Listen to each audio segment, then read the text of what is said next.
Well, Moon Gang, I was perusing the interwebs to see if I missed on anything over this past week, and I guess stop me if you've heard this before, but surprise, surprise, guess who's back at it again, Daniel? MarketWatch with another piece of FUD. Now, on a personal level, this hits me for two different reasons. Number one, the author, Chris Matthews. My name's Matt. This guy's last name is Matthews. I don't even like that there's a little bit of overlap. Number two, they're talking about social media. Clearly a dig at our community. SEC plans to go after market manipulation on social media, executive insider trading, Gensler says. Okay, at the surface level, this seems good right here. SEC chief vows to continue to improve rules around social media use. So with that headline and the subheadline, I'm expecting a lot about social media, what's going on, and potentially the nefarious aspects of it. I'm game. I'm not going into it with a bias besides the fact I just really don't like MarketWatch. But, hey, maybe this guy's a straight shooter, but as you're about to find out, he isn't. All right, so let's check it out. SEC Commission Chairman Gary Gensler said Monday that his agency is focused on adopting new rules to guard against company executives using private information to opportunistically, wow, that's quite a word, sell shares of companies they oversee. Hey, I'm on board with that. While acknowledging that the SEC must come up with new strategies to guard against market manipulation on social media.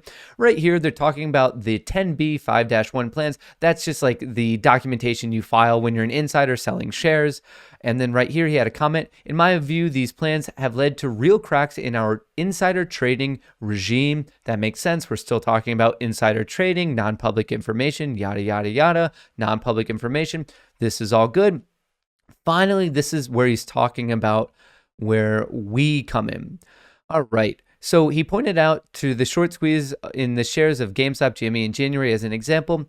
We've even seen this from the market, even from the events in January that social and trading platforms came together and we saw volatility. All right. That's just factual. That's not positive. That's not negative. He's just stating a fact that there was an increase in volatility, and we all know that. I would say it's important, and this happened as well in the 1990s when the internet came along, that traditional fraud used to be in paper form or in speeches and then moved to the internet. And if it moves to social media, still, we are going to ensure the best that we can within our resources to tamp out fraud and manipulation. I agree. That's a very, very logical statement. That's what we are fighting for. We want a fair playing field. We want this to be a truly free market. We don't want insider information. We don't want fraud. We don't want manipulation. This all makes sense. I agree with all of that. And then right here, he talked about SPACs and some other things.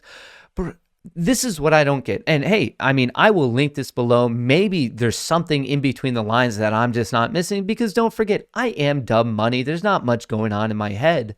But what I just read you, if that's all of the main stuff going on, that is the article. You can check it out.